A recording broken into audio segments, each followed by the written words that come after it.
आज हम लोग इस सेशन में कंपनी के दो बेसिक डॉक्यूमेंट्स की चर्चा हम लोगों ने जो पिछले क्लास में की थी, मेमोरेंडम ऑफ एसोसिएशन और आर्टिकल ऑफ एसोसिएशन, ये दोनों के बीच के डिफरेंस को हम लोग देखेंगे कि इस दोनों में क्या समानताएं हैं, क्या इसकी रेलिवेंस है और इसका क्या प्रभाव पड़ता है। तो इस दो बेसिक डॉक्यूमेंट्स जो memorandum of association and article of association, ये दो को देखने का हम लोग आज और एनालाइज करने की प्रयास करते हैं। पहला है ऑब्जेक्टिव। मेमोरेंडम ऑफ एसोसिएशन और आर्टिकल ऑफ एसोसिएशन के बीच में जो ऑब्जेक्टिव क्या है, तो मेमोरेंडम ऑफ एसोसिएशन ये बताता है कि हमारा ये जो कंपनी है इसका क्या काम है, क्या लिमिटेशन है, क्या करने वाली है। और आर्टिकल ऑफ एसोसिएशन में rules and regulation, internal regulations कैसे चलेंगे, ये कैसे मैनेजमेंट होगा, मीन्स मैनेजमेंट का पार्ट हम आर्टिकल ऑफ एसोसिएशन से जान सकते हैं। क्योंकि ये दोनों बेसिक डॉक्यूमेंट्स आरओसी में फाइल करने के बाद ये पब्लिक डॉक्यूमेंट्स हो जाता है और इसको कोई भी देख सकता है, समझ सकता है जो कंपनी के साथ डीलिंग कर रहा है। इसलिए ये rules and regulation article of association में हमें बताता है। सेकंड है स्कोप। इस दोनों का स्कोप क्या है, इसमें लेज डाउन एरियाज को डिफाइन करता है कि किस एरिया में, किस दायरे में यह कंपनी रहेगी, कितनी दूर तक जाए। और ये जो आर्टिकल ऑफ एसोसिएशन है ये इसको सप्लीमेंट करेगा, मेमोरेंडम ऑफ एसोसिएशन को सप्लीमेंट करेगा, उसके दायरे में इसको देखना होगा और चलना होगा।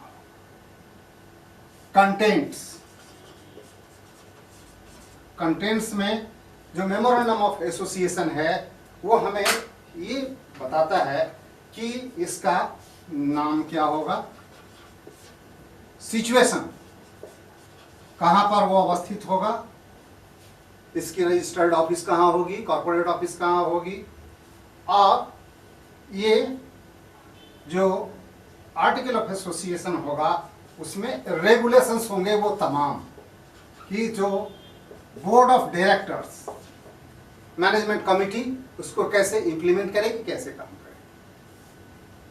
नेक्स्ट है हमारा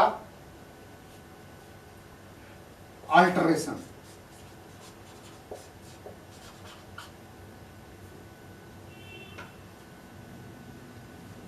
अंडर द सर्टेन सिचुएशंस जरूरत पड़ सकती है अल्टरेशन करने का, तो इसको हम अल्टरेशन कर सकते हैं एजीएम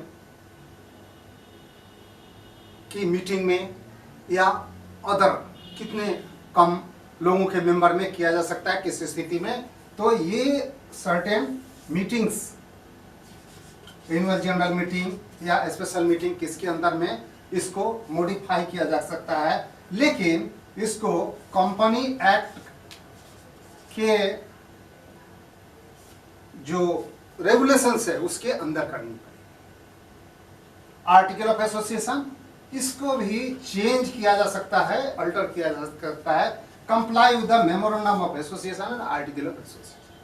तो यहाँ परिवर्तन, अल्टरेशन हो सकता है। इस दोनों को कंपनी एक्ट के संदर्भ में, उससे बियॉन्ड नहीं जा सकते। नेक्स्ट है हमारा सब्सिडियरी। जो मेमोरेंडम ऑफ एसोसिएशन है वह कंपनी एक्ट का सब्सिडियरी होगा, और article of association memorandum of association and company act दोनों को सब्सिडियरी होगा, उसको फॉलो करना पड़ेगा। इसके बाद है next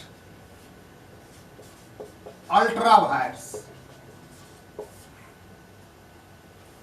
ultra vires, ultra vires का मीनिंग होता है बियॉन्ड पावर, पावर के अलग काम करना। अगर कंपनी ने मेमोरेंडम ऑफ एसोसिएशन के बियॉन्ड बाहर काम किया, जो कंपनी एक्ट के बाहर है, तो वो अल्ट्रा वायरस एक्टिविटी कही जाएगी और इस अल्ट्रा वायरस एक्टिविटी का कोई सुधार नहीं है।